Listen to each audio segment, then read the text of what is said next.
There's a strange silence inside you, the kind that only appears after the world has gone dark. When the glow of your phone is the last light in the room, and even the notifications have grown tired of you, you scroll anyway, not because you expect to find something, but because you're afraid of what you might feel if you stop. And tell me, when was the last time you were truly present with yourself? In a world where everyone is reachable, nobody feels reached.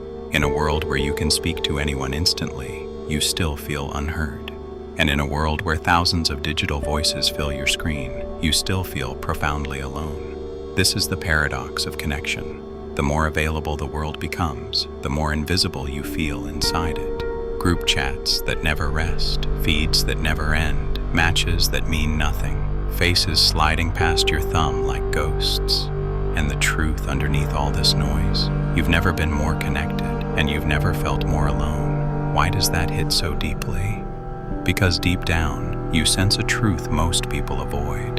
It's easier to drown in stimulation than confront the emptiness underneath it. It's easier to answer another message than answer yourself. It's much easier to post something outward than reveal something inward. Modern existence offers you the illusion of companionship, but none of its substance. It gives you the shadow of connection, but none of its weight. It gives you the appearance of belonging, but none of its anchor. Loneliness has evolved. It's no longer the absence of people, it's the absence of yourself. Nietzsche warned of this long before screens ever flickered to life. He saw the danger of the crowd, the way it numbs individuality, dilutes identity, swallows a person into a soft, shapeless collective. In solitude, he wrote, the lonely one is eaten by himself, in the crowd, by the many. But now, the crowd isn't a physical place. The crowd is in your pocket. It follows you everywhere. It moves into your bed. It settles into your thoughts. It seeps into the deepest parts of you until you can't tell which impulses are your own and which were slipped into your mind by a glowing rectangle. You don't fear solitude. You've forgotten what solitude even is. What you fear is silence, stillness. The moment when all the noise stops and the echo inside your chest finally reaches you. Have you noticed how quickly you run from that moment?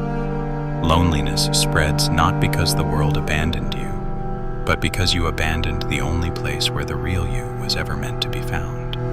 And that's where the distinction sharpens, not just conceptually, but existentially. Because the difference between loneliness and solitude is the line between the person you're drifting into becoming and the person you could become if you finally stepped away from the noise. From the outside, loneliness and solitude look identical. You sit alone. The room is still. The world is quiet. But inside, they could not be more different. Loneliness closes around you. Solitude opens. Loneliness suffocates. Solitude breathes. Loneliness feels like sinking. Solitude feels like returning. Ask yourself, how can two experiences that look so similar feel so radically different? Loneliness is the ache that hits at 2 a.m. after every feed has been scrolled, every chat checked, every distraction exhausted. It's the sensation of being pulled away from your own center and hoping someone else might pull you back. Solitude is the opposite. It is the moment you sit alone and nothing inside you demands escape. One is hunger, the other is clarity.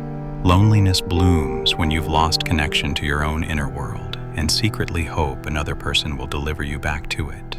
Solitude begins the moment you reclaim the parts of yourself you outsourced to others. Here is the truth most people never name. Loneliness isn't the absence of connection. It's the absence of self. You can be lonely in a crowded room, lonely in a relationship, lonely while receiving hundreds of notifications. Why? Because loneliness is not about people. It's about identity. You don't feel lonely because no one is there. You feel lonely because you aren't there. Your own presence has disappeared, dissolved under the pressure of constant external stimulation. Ancient loneliness was physical. The empty road, the quiet home, the distant firelight. Modern loneliness is psychological. You are surrounded, stimulated, accessible, observable, and still untouched. You're not engaging with people. You're engaging with fragments, with curated images, filtered words, performances shaped to maintain illusion. The crowd is present, but you are not. Nietzsche saw the mechanism even without technology. The crowd makes you forget yourself. Solitude brings you back. But solitude isn't the romanticized version people post online. It's not warm tea and soft blankets. It's not a curated retreat. It's the stripping away of everything borrowed, everything imitated, everything adopted unconsciously by watching how others live. Loneliness is what happens when you cling to the crowd for identity and find none. Solitude is what happens when you step away long enough to rediscover your own. This leads to the question you've been avoiding. When was the last time you were truly with yourself, without reaching for a screen for shelter?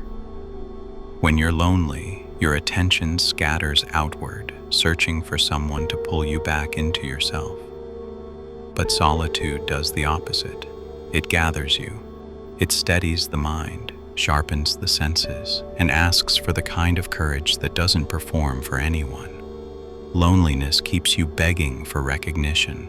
Solitude gives you the clarity to recognize yourself. And because silence has become intolerable, most people never cross into solitude. They remain trapped in loneliness, mistaking noise for nourishment and access for intimacy. But loneliness begins the moment you lose yourself. Solitude begins the moment you reclaim yourself. And nothing in this world teaches you how to do that, only how to distract yourself from the loss. Let's move deeper. People think they fear being alone, but solitude has never been the real threat. What they fear is what solitude reveals. When the world finally goes quiet, something within you begins to rise. The thoughts you muted, the questions you dodged, the versions of yourself that dissolved in constant stimulation. Tell me honestly, what comes up for you the moment the noise falls away, and why do you run from it so quickly? Silence is not empty. Silence is exposure. This is why you reach for your phone the second stillness touches you. Not because you need information, but because you need insulation from yourself. The problem isn't that you're alone. The problem is that you don't know who you are without the world reflecting you back to yourself. Solitude removes the reflection. No audience, no reaction, no performance, only the unfiltered you. For most people, this encounter feels like standing in a room where the walls turn transparent and everything hidden becomes visible. The anxieties, the contradictions, the disappointments, the hunger for validation disguised as connection. This is why solitude terrifies them, because it breaks the illusion that their inner world is coherent. Loneliness grows from avoidance. Solitude grows from confrontation. And here's the question nobody wants to ask. If the noise disappeared today, would you even recognize the person waiting underneath? Your mind stops obeying the version of you perform for others. It reverts to something raw, unsupervised, true, and that truth often contradicts the identity you show the world. Most people aren't afraid of aloneness. They're afraid of clarity.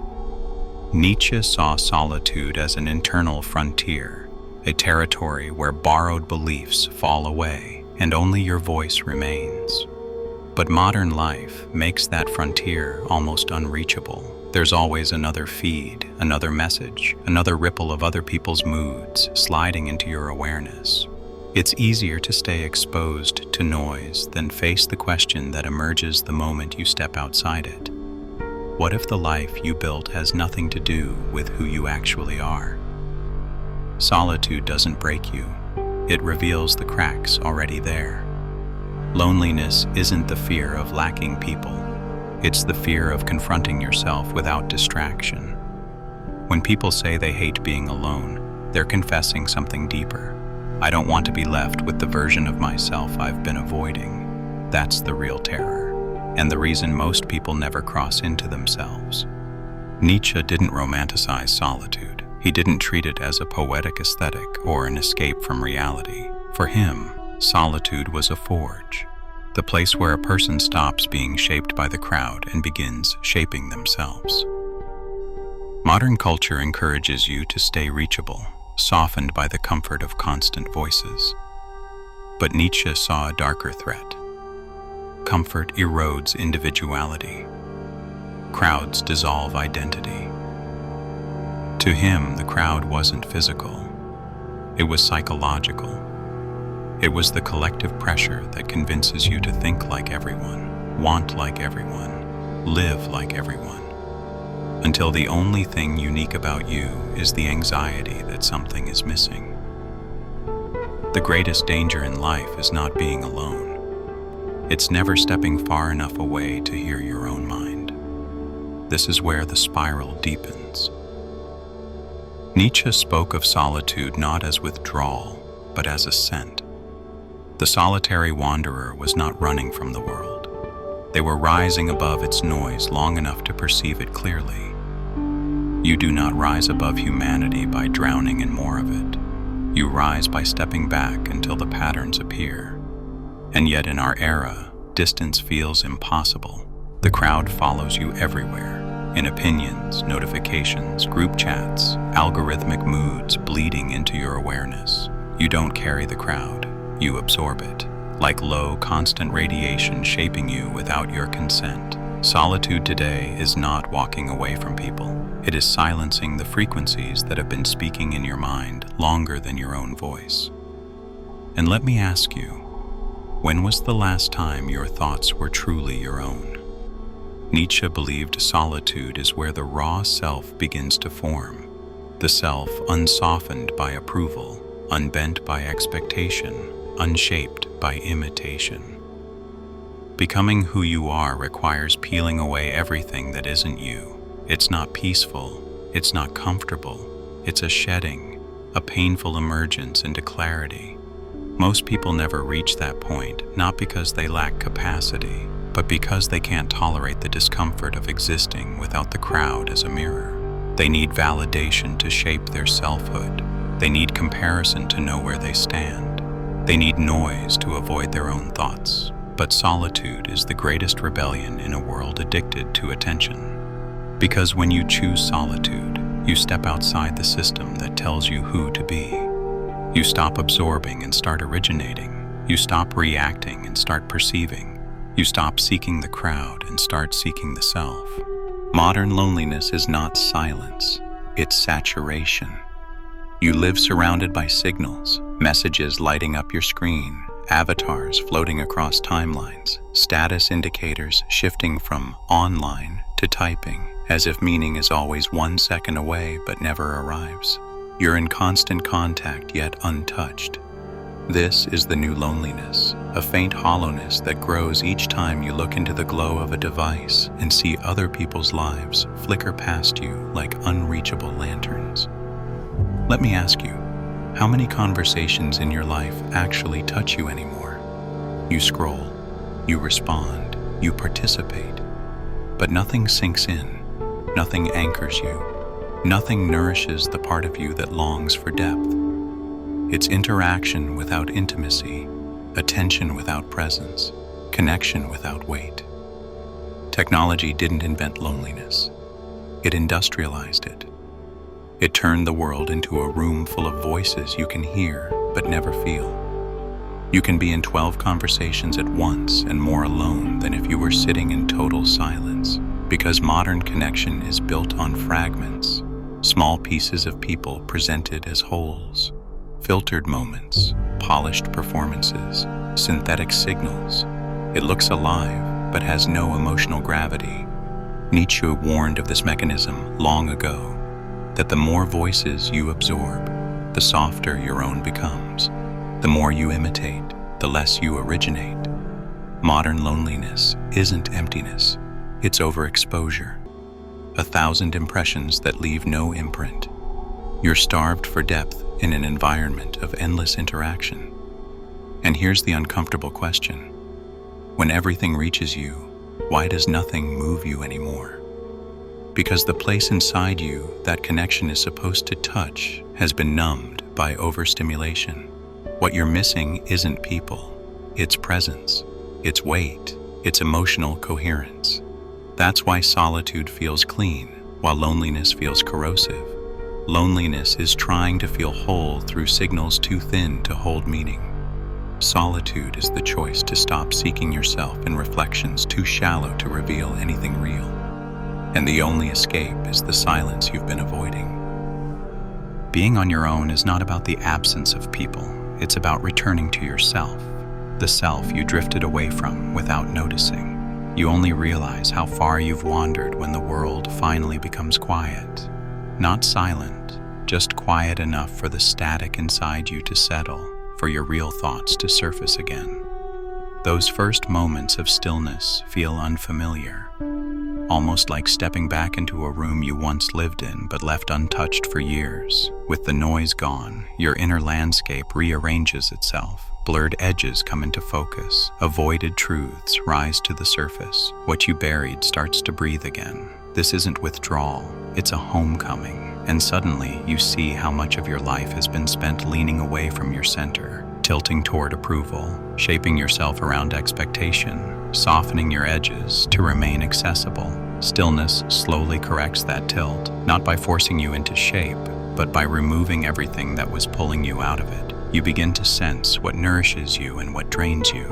You remember the ambitions you once held before the world scattered your attention in too many directions.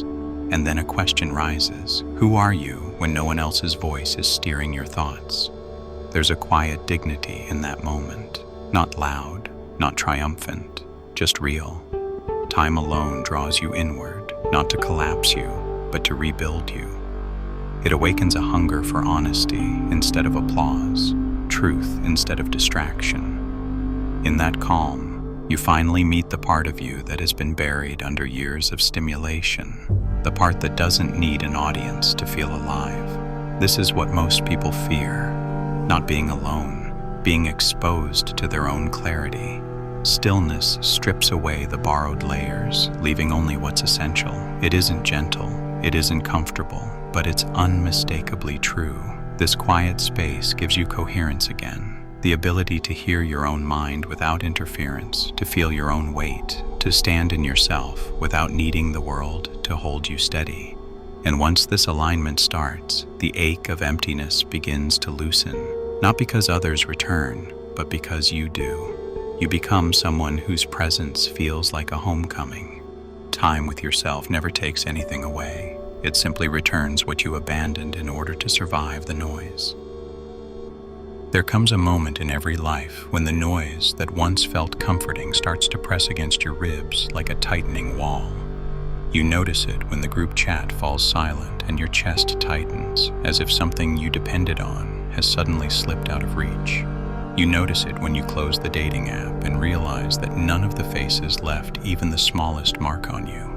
You notice it when you scroll through your feed and everything looks familiar, yet nothing feels alive. That is the threshold. The moment when distraction stops numbing you and starts exposing what's missing. What you've been calling loneliness was never about the absence of people. It was about the absence of something else entirely, the absence of yourself. And now the question you've avoided finally steps forward. When the noise disappears, what remains inside you that feels real? Most people never ask themselves this, because to ask it means standing without a buffer, without chatter, without stimulation, without the soft blur of other people's opinions to drown out your own. Quiet isn't isolation, it's initiation. It's the doorway back into your own mind, the one you abandoned to keep pace with a world that never noticed you'd vanished. And here's the truth that makes people recoil from stillness. Silence doesn't erase who you are. It erases who you pretended to be. Every minute away from the noise brings your inner world back into focus. Every pause becomes a small recovery. Every unhurried breath is a quiet rebellion against the need to be witnessed. The real fear isn't being alone. The real fear is meeting the part of yourself that rises when the world goes mute. The part that can't lie, can't perform, can't outsource meaning to the glow of a screen. The part you've been running from. And here's the paradox you can't escape. That version of you, the one uncovered in silence, is the only one strong enough to carry your life without collapsing. You don't fall apart because you're on your own. You fall apart because you've been disconnected from the person inside you who could hold everything together. Stillness turns you back toward that person. It pulls you toward clarity instead of desperation. It builds a spine where dependence once lived. It returns the weight you lost in the noise. And in that return, the truth sharpens to a single edge. The one who cannot walk alone will never know who they are. Not because solitude is a requirement, but because identity cannot survive in other people's hands. You have to step away. You have to sit in the quiet. You have to reclaim the pieces of yourself that dissolved in overstimulation and constant availability. No one can do this for you. No algorithm can guide you. No voice can tell you what you'll find. Only the quiet can. Only the inward turn can. Only you can. If this awakened something you've been avoiding in yourself, if it pulled you even a fraction closer to the person you lost in the noise, write this in the comments. I choose the quiet, not as escape, not as withdrawal, but as a return. And if this brought you closer to the truth you've been circling for years, then subscribe. Not to follow this channel, but to stay aligned with the version of you that's finally strong enough to surface.